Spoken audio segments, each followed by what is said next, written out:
Yeah. And I'm like, because okay, that's a big expense. I was running a lean business at the time. Yeah. And then the other thing I adopted when I started my own business, which I wish I would have started earlier, is I imagined every day that there was a mud field and that I would just throw seeds into the mud field. And I'd throw 100 seeds out and maybe one would grow. And I just gave this advice to someone who's changing their career. I caught up with her for a 7 a.m. coffee this week. And we gave each other advice. And I said, just throw one seed out a day. Just do one thing to move yourself to where you want to be going. And by setting yourself that kind of goal, you actually end up doing it. Hi, I'm Renata Bernarde, and this is the Job Hunting Podcast, where I interview experts and professionals and discuss issues that are important for job hunters and those who are working to advance their careers. So make sure that you subscribe and follow, and let's dive right in. Karen James is the CEO of Business for Development, an NGO based in Australia operating globally and helping communities around the world grow businesses and be entrepreneurial using agriculture as their main source of income. Before being a CEO, Karen spent many years in the corporate sector, over 3 decades, and her last employment in the corporate sector was with the Commonwealth Bank. She's also a consultant and spent many years helping other organizations deliver products, services on purpose. She describes herself as a purpose expert, and I would have to agree 100% with her. Her ability to stay focused on purpose has allowed her to transition from sector to sector. She started her career as an engineer. She then worked in IT. She did a master's in the environmental studies. She then moved to leadership roles and became very customer-centric in the way that she implemented large enterprise-wide projects for the Commonwealth Bank. And that's when I met her. We've been connected ever since, and she's a very charismatic, extroverted leader that really supports everybody around her and is incredibly entrepreneurial and business focused, but also very warm and caring in her nature. So I believe that all of those qualities has enabled her to build this beautiful career across the globe and across different sectors. And I wanted her to share that with the listeners today. What I think is important to realize is even though Karen is now a very senior executive, she wasn't. And everybody listening to this podcast can take a leaf off her book and understand that what she has done can inspire and support your own personal career development. She's also an extrovert, and we address that as part of the questions that I've asked her during the podcast. And you may not be an extrovert, but I know that Karen has worked with introverts. She supports introverts, and I asked her to give some advice for those who don't find it as easy as she has found to let people know, what her purpose is, what she's interested in, so that the opportunities come knocking at her door rather than the other way around. And you can do that as an introvert or as an extrovert. So addressing all of this at the beginning, I think is important for you to have a great listen. And I love listening to stories. And this is a great story that starts in New Jersey, ends up in Melbourne, Australia. She's now based in Sydney because there's a COVID lockdown and she's still in Sydney. But, and I suppose that she is between Sydney and Melbourne for her work at the NGO and the work that she does consulting as well. So without further ado, enjoy this chat with Karen. This is our episode just before Christmas. Enjoy your festive season. And if you're preparing your festivities, whatever it is that you're celebrating, I hope that you're listening to this and wrapping up your gifts and organizing your dinner parties or your holidays away, or just staying like I am in the house, lockdown mode. It's also nice and warm and cozy. Bye for now. Hello. Hello. How are you? I'm just looking at my hair. It's always like that when people come on Zoom. They're like, oh, get surprised with their selves and their faces and how the camera is. And I know. Yes, so let's crack in. Let's crack in. But before we start with the questions that I sent you, because I know you probably have prepared, I want to talk a little bit about COVID, because you are now a CEO of an organization and you're working remotely. How are you doing it? How is it to manage and lead from a distance? I guess the first thing is there's managing from a distance, and then there's managing from a distance when people have been in lockdown, like everyone experienced in Melbourne. And I think they're very different. So I think managing from a distance, I've been doing that my whole career. You know, I was running service businesses out of Asia Pacific and things like that. So I'm used to running things from a distance, and I don't have any problem with that. You know, we were using Zoom and video before COVID, and we're very comfortable doing that.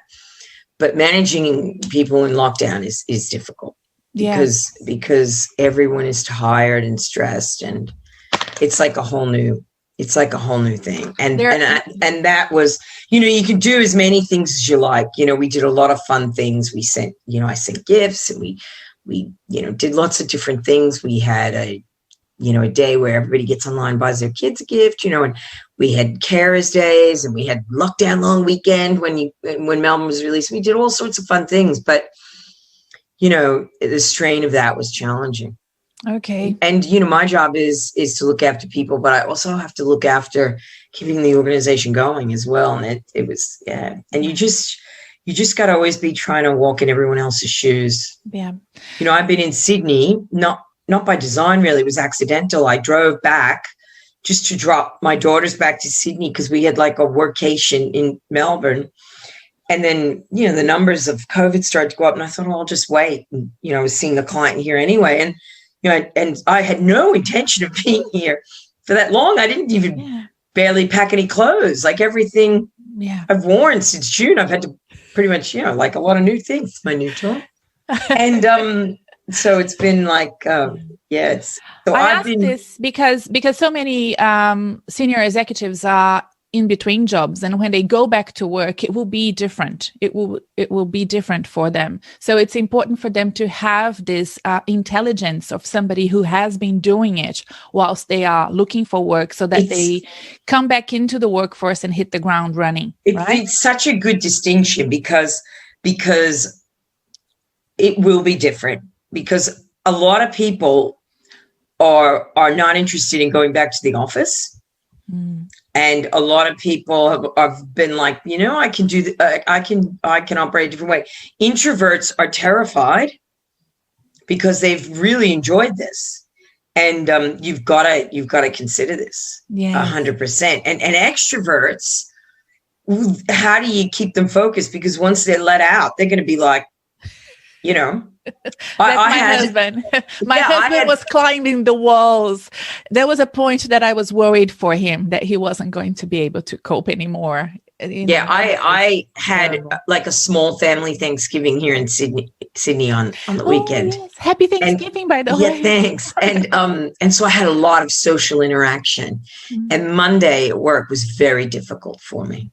Because what I needed as an extrovert was to go into the office and be like, how's everyone going? Let's get a coffee and start the week. And I was in my daughter's bedroom with half-strength coffee behind me.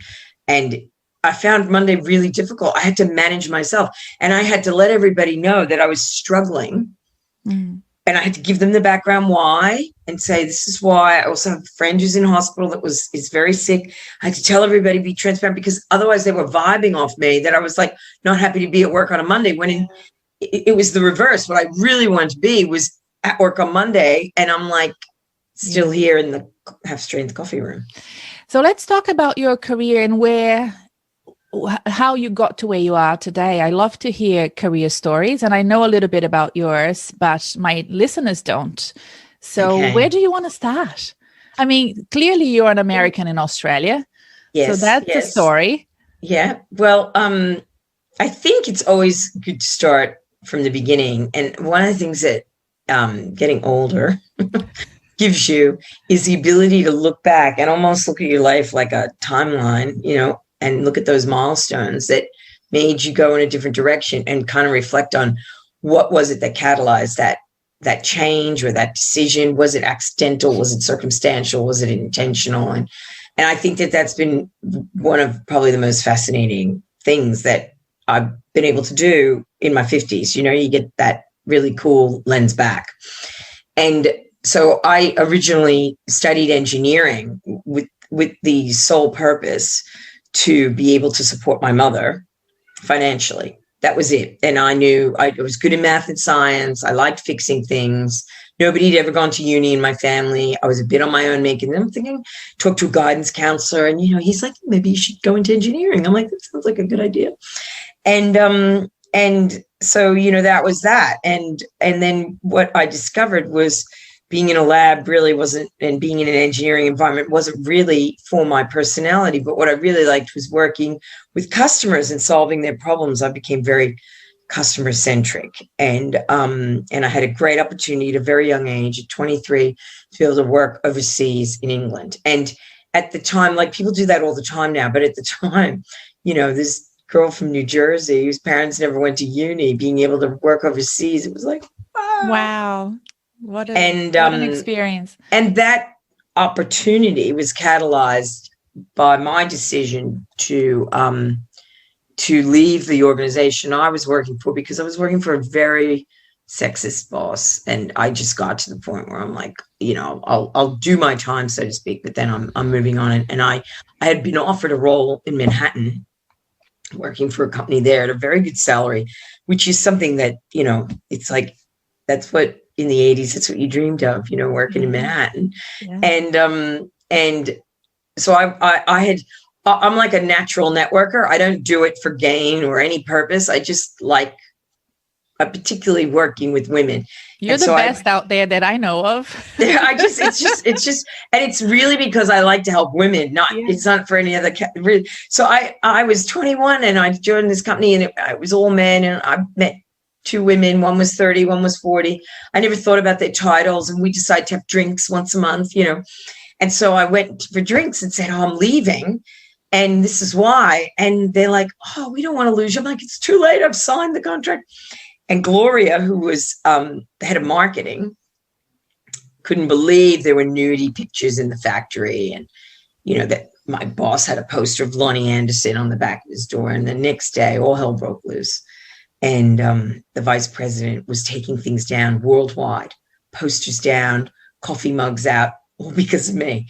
And I said, it's too late, guys. I'm over the line. I've got a new offer.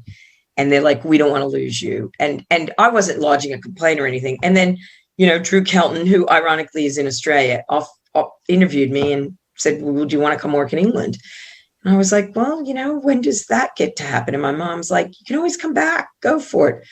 And it was a big decision. And on paper, it looked like the wrong decision because the salary, was much lower. It was a third of the salary of the Manhattan job, a third. And I took it because I decided the opportunity was bigger than the financial change.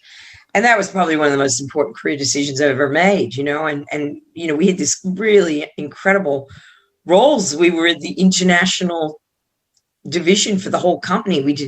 We were third level engineering. We fixed the problems no one else could fix. We closed the deals internationally. We worked with all the channel partners, and we got to travel, and it was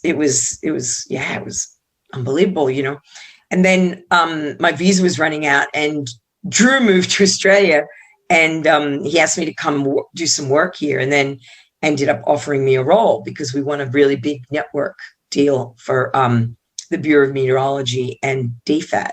Mm-hmm. And the irony of it is that the product that that we were selling was the one that none of the guys wanted. So as a female engineer, you often got the dregs, and it was packet switching, and everybody was like, nobody wanted to do that. And so it was my product range, and it was a real dud of a product. You'd look at the system and it would just reset, and the customer would be like, did that just reset? And you'd be like, not sure. Let me have a look. Like, it would be like, the whole Zoom crashes and comes back up again. Yeah. Oh no. And so, you just had this happening all the time. So, I think sometimes you just got to trust. And so, I did that. And then I studied a master's in environmental engineering while I was doing that role, because I realized that I didn't really want to be in IT. And I completed that at the University of Sydney, and then pivoted into leadership in IT, and thought that would be a nice transition, and had a wonderful opportunity to work for a IT startup out of the US that was Cisco's competitor. And that ended up being merged with another company. And then, Cisco was clearly winning that war. And I was headhunted by a company called Comtech. And I was interested in that role for a lot of personal reasons. It was a real family company. It was started by the Shane family. And I needed to be with family people, and not people that maybe weren't family people, if you know what I mean. I was in the middle of a divorce. I had 2 young babies, and I needed to be around people that cared about that. And I was surrounded by a lot of people that were a bit wild. And so that was a very important decision. And that was a wonderful career change. And so I became very client-centric, and just, you make decisions at different times. I made that change. I had a 1-year-old, 3-year-old. My ex-husband had moved overseas. I'm an immigrant. Changing from IT was not a good decision for me. And I made decisions for my daughters, and I don't regret that at all. And we grew that business from $9 million to $100 million. Like, it was a wonderful 7 years. And the CEO at the time, Steve Nola, helped me incredibly when my mom was dying of cancer. And, I made a commitment to get that business to 100 million as part of my commitment to them, as that thank you for that very challenging time that they supported me to be the carer for my mom, and gave me a 3-month sabbatical and paid me and let me pay them back. I work for leaders, and,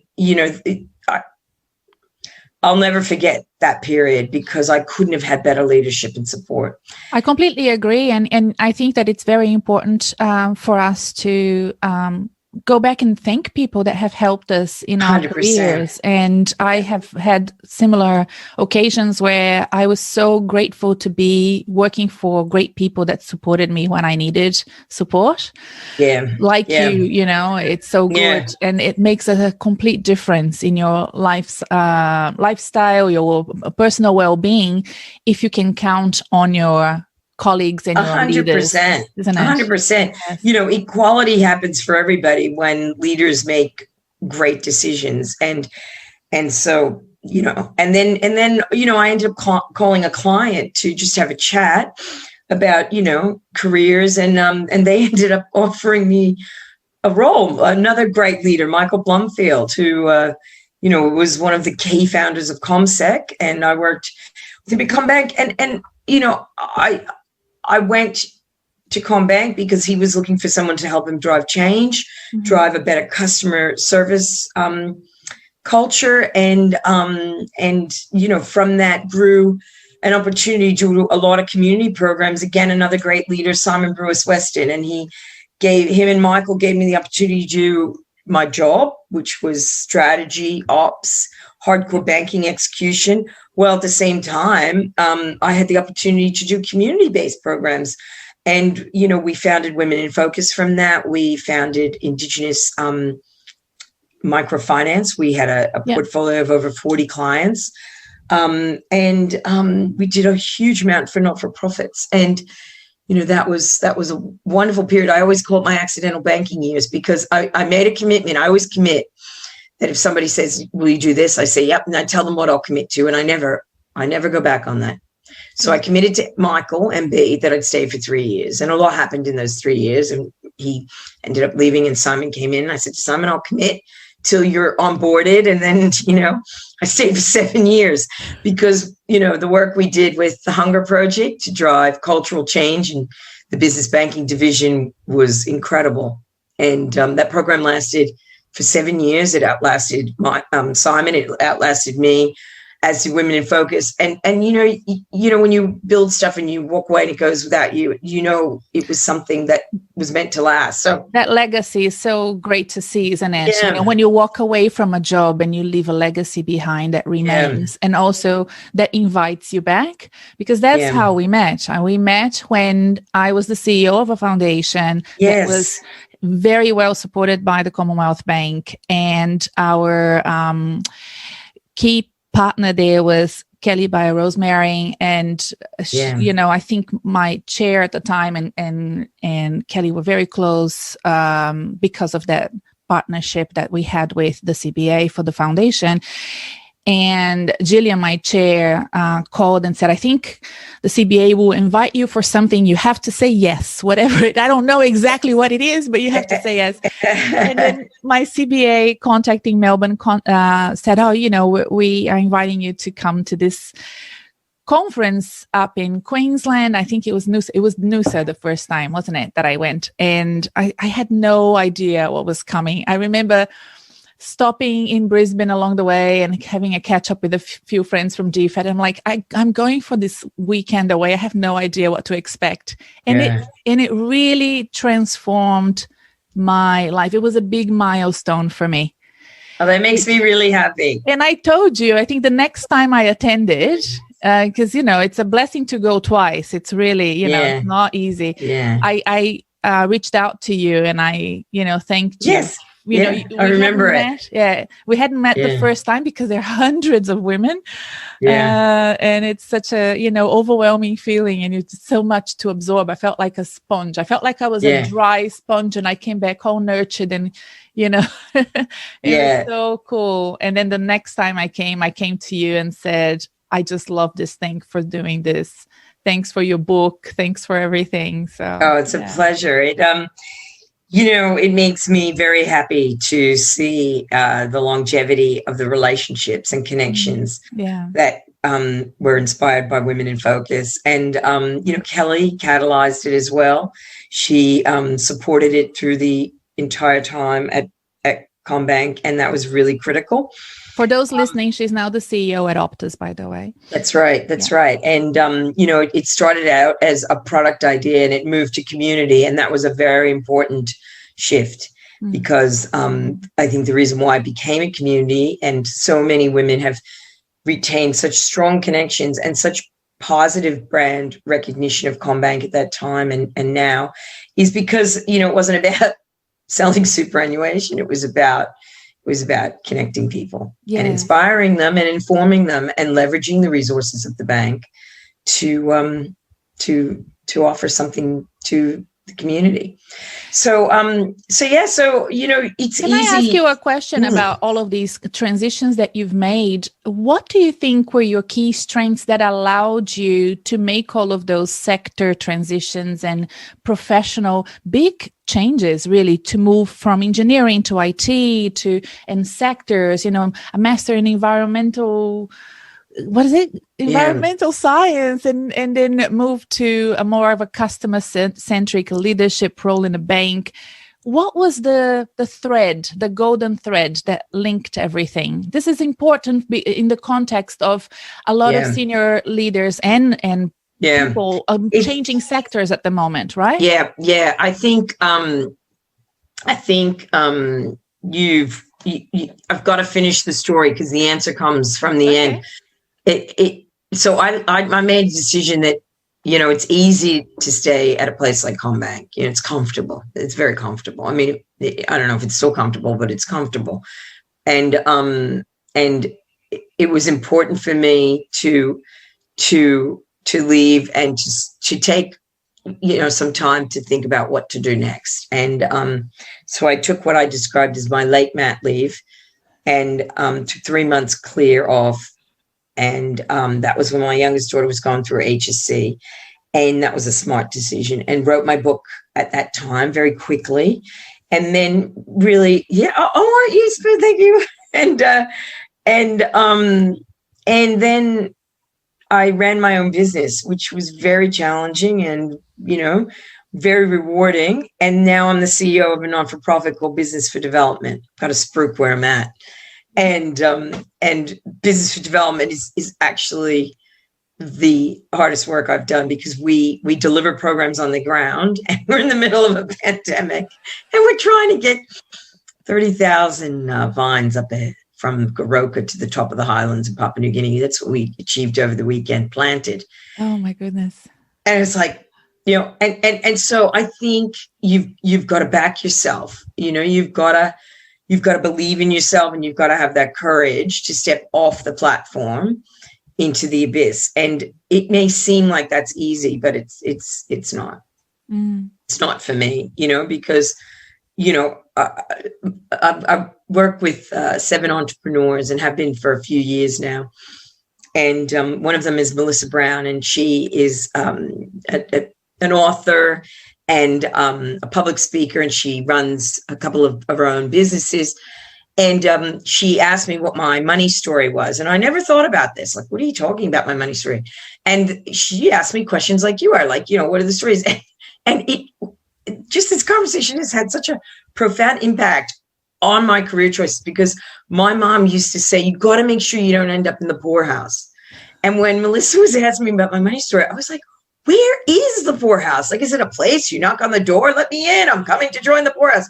And it is ingrained in my head, this concept of the poorhouse. And I constantly battle with the fear of ending up in the poorhouse, but also it invokes scarcity mindset, right?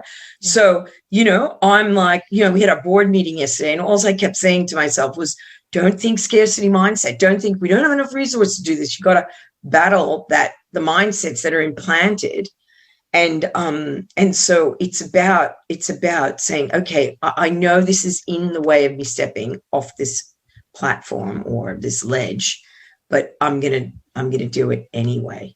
You've got to, Michael Blumfield said to me once, one of the reasons why I hired you, KJ, is because you are prepared to take great personal risk. Mm-hmm. And I've always done that for my customers, right? So if my customer had a problem, I would put my job on the line to solve that problem for them, right? And part of changing careers is about taking personal risk. And it's gonna rub up. Like, some people are just amazing at it. You look at entrepreneurs; they're like incredible. They are the bravest people.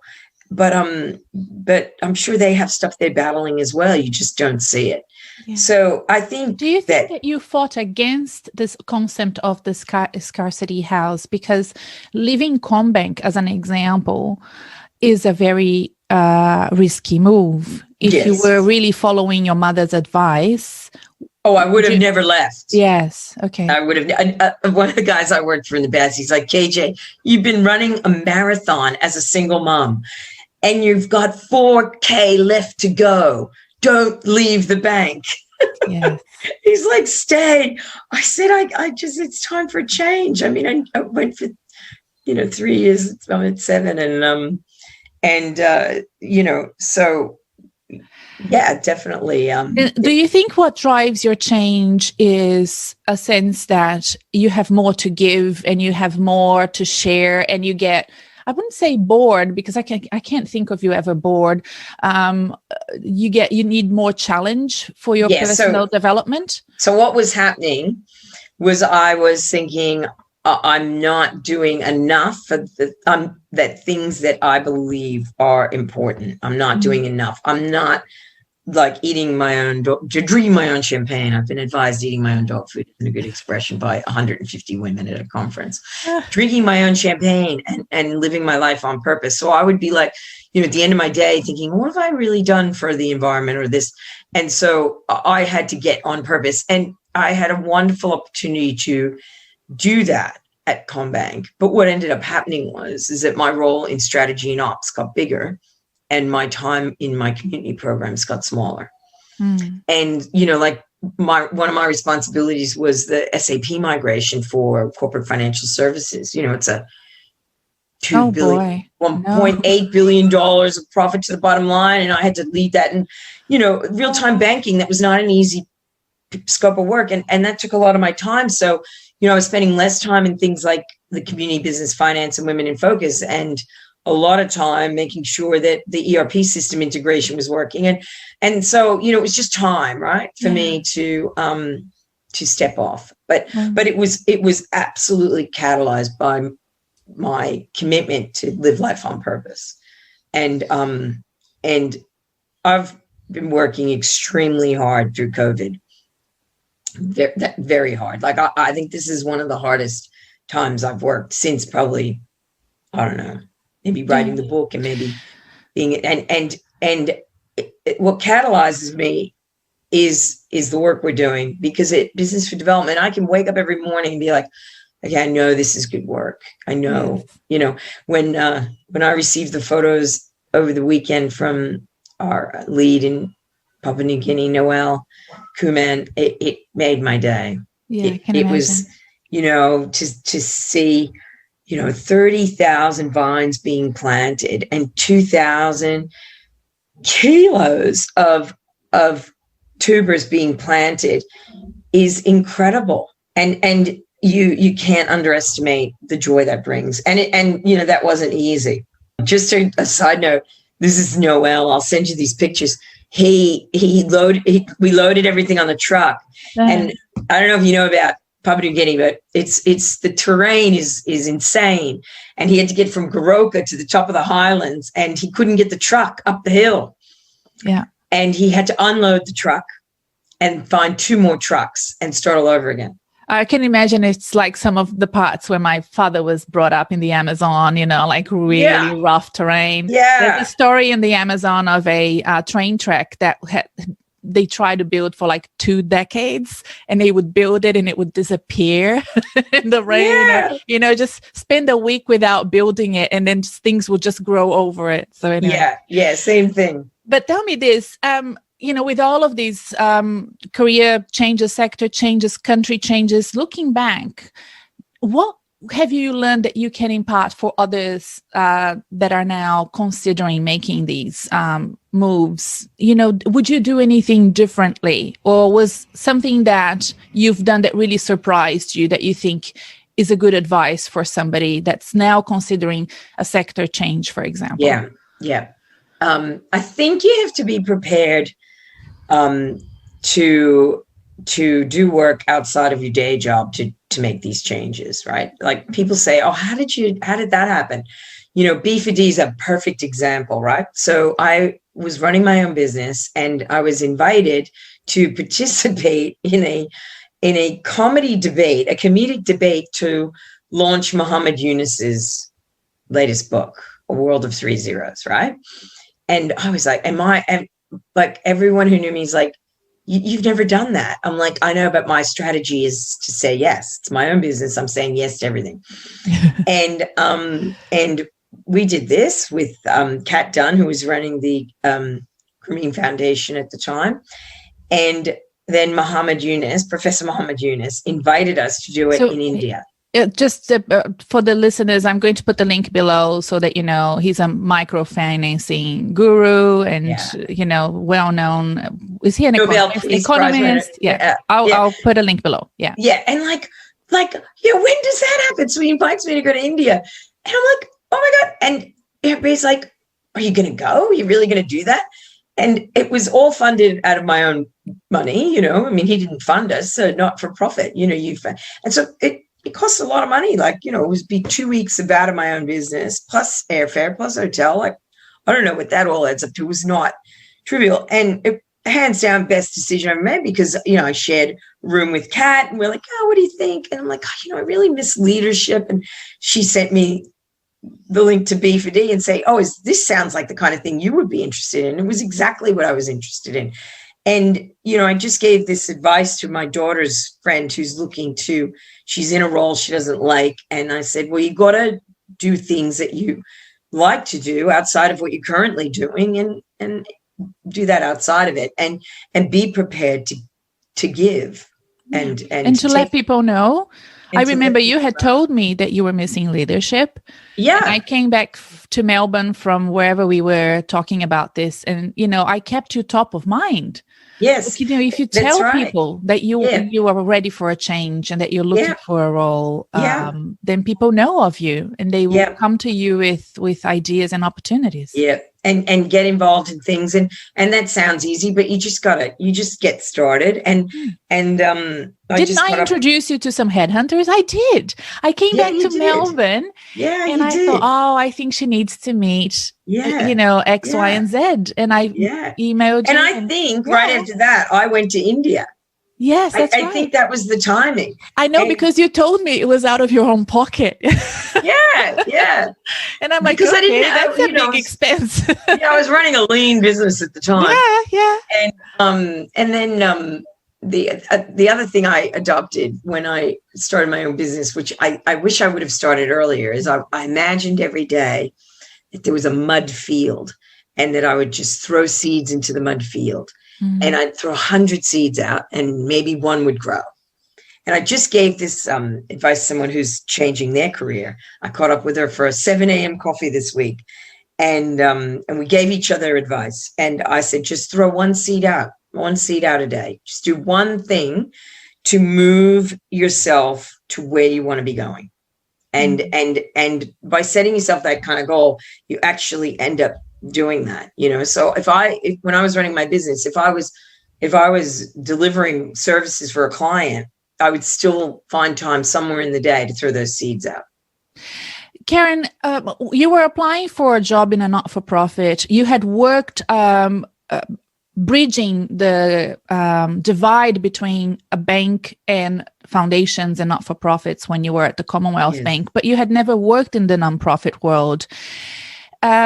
How did you interview for those roles? And I mean, was there an interview, like a formal interview process, or were you more headhunted? Oh, yes. It was. I can imagine. Okay. Because, many people in the corporate sector at all levels are interested in jumping ship to the nonprofit. And it is a different ballgame, as you know now. It's very lean. It's very hands-on. It's very vertical. You're leading, but you're also doing. You're steering the ship and you're rowing. And it can be exhausting. It's a great way of describing it. Exactly. And for that reason, the interview process is very thorough. So when I was interviewed for the John Monash Foundation, it took almost a year for them to make up their minds. And it's always very thorough. And I can imagine yours was too. How do you think you were able to convince them that somebody coming from a large, listed, really big organization would be able and suitable to run business for development? I think the first thing was I really wanted the role. Like I wanted this role. And I think that's important because it determines how you interview. Like there was nothing.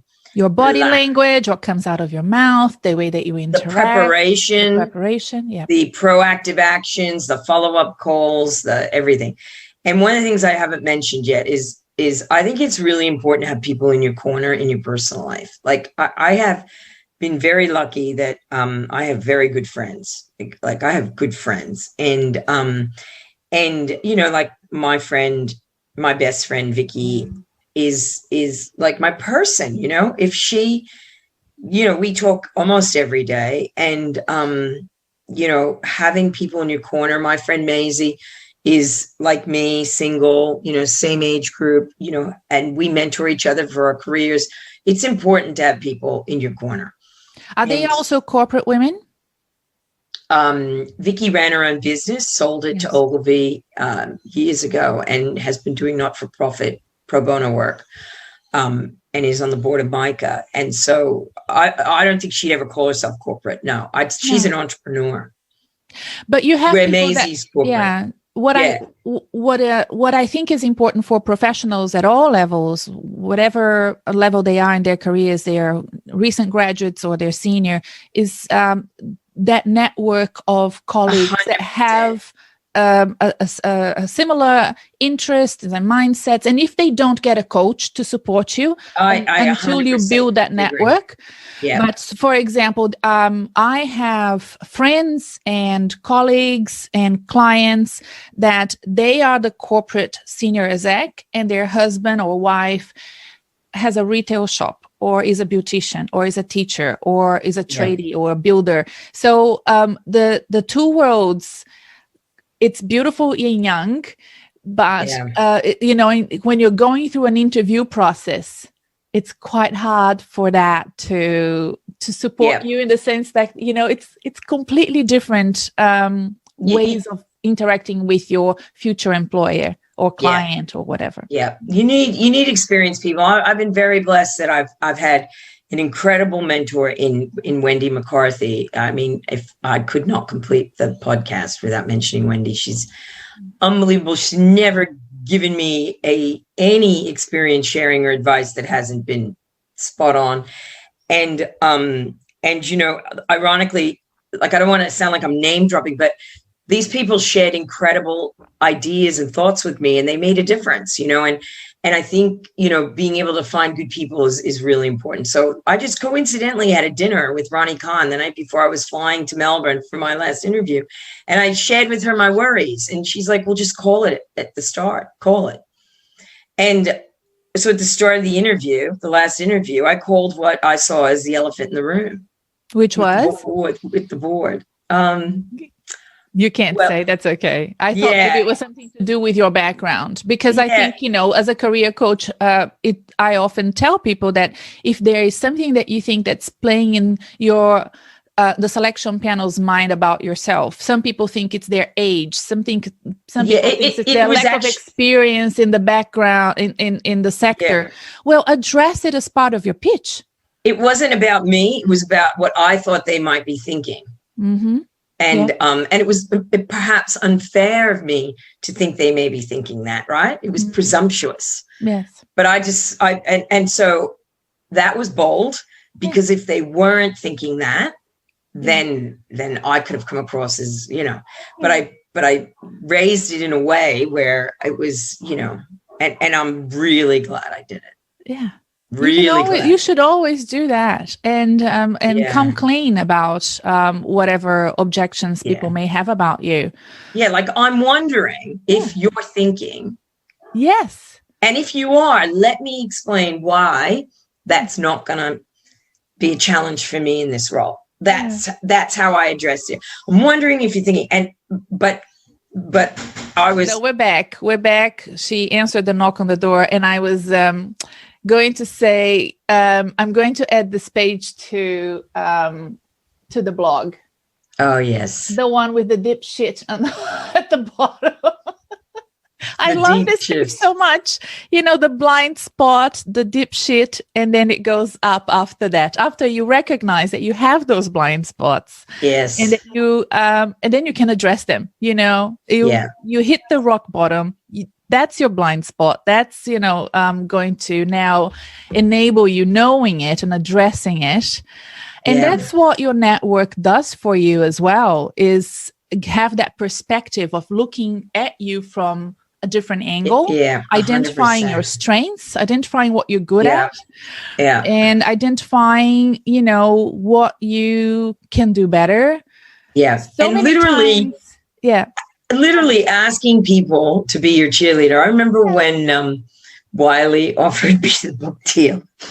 My daughter, I won't name her, said, Mom, like, because she liked me at Combank, right?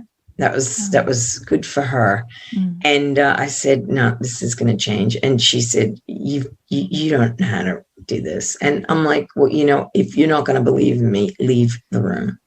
And she just looked at me. I said, just shut the door behind you and leave the room until you're prepared to back me and believe in me. And now as a family, we do this little chant, I believe in you. I believe in you. And we've applied for this grant at Business for Development. And it's the biggest grant we've ever applied for. And we've been shortlisted, 186 to 22. And so I've got everybody in my tight circle saying, take us. pick us. And I'm like, come on, say the chant for the grant. Pick us. And it's like, you just, and on the Zoom calls with the team on Teams, I'm like, everybody pick us. And they think I'm crazy, but it's like, it's about getting everybody in your corner and saying, yeah, I can see this happening. And it doesn't always work, right? You do a lot of things that don't work. I mean, I've done way more things that didn't work than did, but you got to do a lot of things. And Karen, you are clearly an extrovert. You are so charismatic. You're like the sun when you're on stage. You have this amazing network that supports you. But and you work with people that are introverts and that have less of this ability to let people know about them and about what they do. Yeah. I'm asking you this because I know you are a mentor and an advocate and a supporter for many women, and I'm assuming that not all of them are extroverts, right? Right. No. So what is your advice for professionals out there that have more of are more timid about putting themselves out there and taking those risks? They are willing, but they have less that trait to position themselves and communicate well? I think, when you look at if you look at, because you've experienced the Women in Focus conference, I mean, everybody on the Women in Focus team has to be as extroverted as possible during that conference. Like, that's their job. That's the job. There is no, I'm going to go back to my room. It's like, no, you're going to come to, we even had a role and we rotated it. And I think that that at the end of the conference, everybody would be like, oh, I can't wait to go home and like bunker down and like be in for 2 days. And I'd be like, really? I could like do another conference. And so the majority of the women in the Women in Focus team actually had quite introverted tendencies. And I think that, introverts, if you think of the definition, doesn't mean you can't go out and network. It just means you draw your energy from when you are in your own space, and extroverts draw energy from other people. And that's really the definition. But we can all communicate and be with people and help each other. And so if you redefine what networking is about, networking isn't about going out and being in a big crowd. It's about giving. And I think when you think about networking as giving, I don't really like the word networking. I don't tend to use it. I don't even think about it personally. I just think, we all have a responsibility to give to others. And if you just think of your relationship in your work and your personal as giving, it's really easy no matter where you draw your energy from, because giving is giving. And that would be my recommendation. Because, I really need like a 2-day nap after those conferences where I was like ready to go to another one. I mean, the last major thing I did was MC the Movers and Breakers conference at Business Chicks in Broome in October 19. And we ended it with a song. And honestly, it has carried so many of us through COVID. And I popped into the Facebook chat to everybody, I listened to our song over and over again when I'm having a bad day through COVID. And everybody was like, so do I. And I'd say 80% of the people that go to Movers and Breakers are introverts, but they go and they show up and they leave on a higher plane than when they arrived. And you've only got to leave with one thing. Maybe it's the song at the end. Maybe it's, the speakers are always incredible. And maybe it's a friendship you didn't have before you start. And just join something, join anything, just do something. I think it all adds up. I don't even know how I could have ever predicted that, I would be emceeing Movers and Breakers. I would have never predicted that. And that all just came out of me wanting to give back to women. Karen, you probably know people in your network that are in between jobs this year. Yes, a lot. And we are launching this podcast just before Christmas. This podcast will be released on the 14th of December. And it's a strange time, Christmas, because it's supposed to be the happy season. But for those that are unemployed, it can be very stressful and anxious as well. I've been in that situation a couple of times, and it's both, you're happy and you're enjoying yourself, and then you have a quiet time and you're worrying, right? What is your advice? And as somebody who is so connected with the corporate sector, with the not-for-profit, what do you foresee in looking at, when you look at 2021, what do you see? Let's be optimistic and give people advice, because I think we can, especially, if we're listening in Australia, I think we're more optimistic than people overseas, right? So Olivia Ruella, CEO of Business Chicks, proactively just sent me a book this year, Untamed, by Glennon Doyle. Oh, right? Yes. Everybody's reading this book. I loved it. Yeah. And Liv knows me so well. She's like, get the girls to read it. I loved it. And so I follow her now, right? I'm kind of obsessed with her. And she's got this motto, we can do hard things, right? So I'm optimistic. I'm a naturally optimistic person, but I think it's really important to be pragmatic because it drives our decisions. I think next year's going to be hard. I think it's going to be hard. So, we can do hard things. Every day I'm dealing with something with the flood, and it's like, I can do hard things. And it's a first world problem, and I know that, but it's a mantra. We can do hard things. And if you wake up and you go, I can do hard things. I can do hard things. My best friend, Vic, she sprained her ankle. I'm like, it's okay, Vic. Don't conflate it and don't add it to your 2020 story, right? Like, I am working. I think it's really important. I've had the entire COVID experience. Like, I got very sick in March, was diagnosed with pleurisy, which left me very susceptible to COVID. My dad died of COVID. My sister almost died of COVID. I'm sorry, Karen. That was very early in the year, wasn't it? It was March, right. I think. We were, and my daughter was living overseas, and I had to convince her to come back. She was like, Mom, you're so dramatic. You're so American. I did that to my son as well. Yeah, I'm like, you've got 24 hours or the flights. And she just made it. And then there were no flights. Huh? And so it has been, and we had to quarantine her here. And then I had to stay with poor Maisie. And then my dad died while I was living in someone else's house. And then I yelled at her in the fridge and didn't know that she was on a Zoom call with 50 people. And maybe I swore like a Jersey mama. Maybe they talked about it for 6 months. Maybe I used the worst swear words out of The Sopranos. It was one of the funniest. You can take a girl away from New Jersey, but not the New Jersey away from the girl. Give her pleurisy, have two of her family members, one died and one almost died of COVID, and then have the daughter who's supposed to be not getting near her mother in the fridge with her laptop, doing a conference call with the door. I didn't see it. It was the COVID story, because I swore like I can't even tell you. And they talked about it for a long time. And it was too bad the CEO of her company was on the call. We all have those funny stories to tell now. Yeah. And so my advice is not to conflate the 2020 story. Like, stop talking about it. Don't stack. We call the big words conflate, the simple word in the family. We call it stacking. Like, I sliced the top of my finger off this year and had to be in emergency for 2 days, and I have to massage it all the time. I'm not talking about that. I'm not stacking. Oh my God, this happened, then this happened. Because if I stack the year, it's been a hell of a year. Yeah. And so don't stack, but also stare into the problem, right? Stare into it and say, okay, March, what's going to happen in March? I'm going to be ready.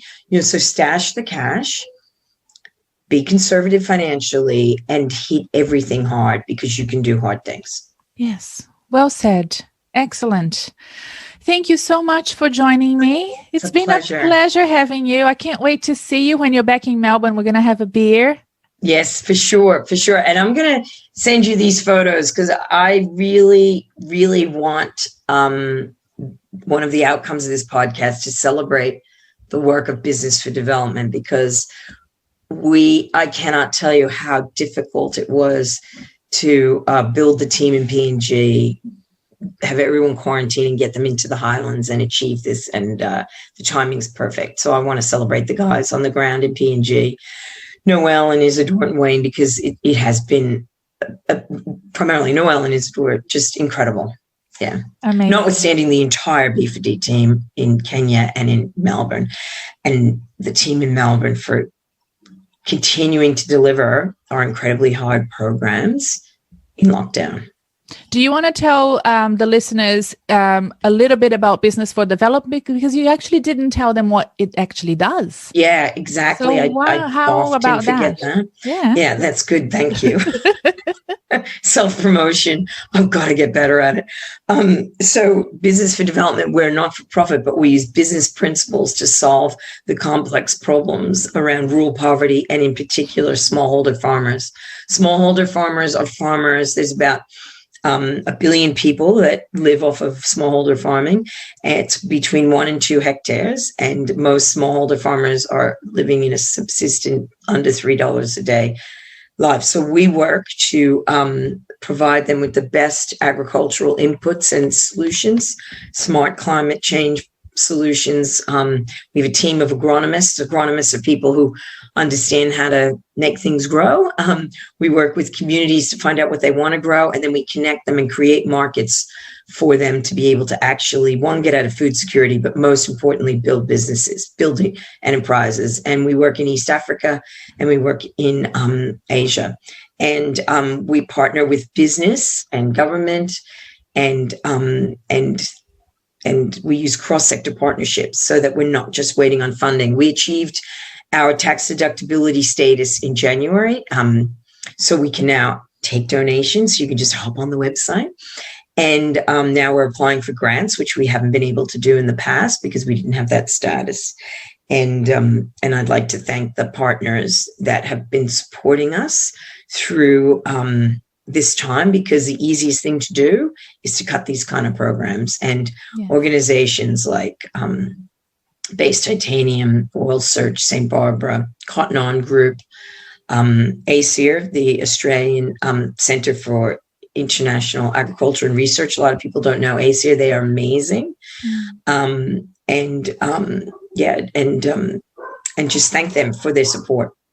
Excellent. Now people know. I'll put a link below as well. Yeah. Of course, the episode show notes have everything that you will be searching for and questions as you listen to this and you hear names and you want to know who this person is. Just look at the episode show notes.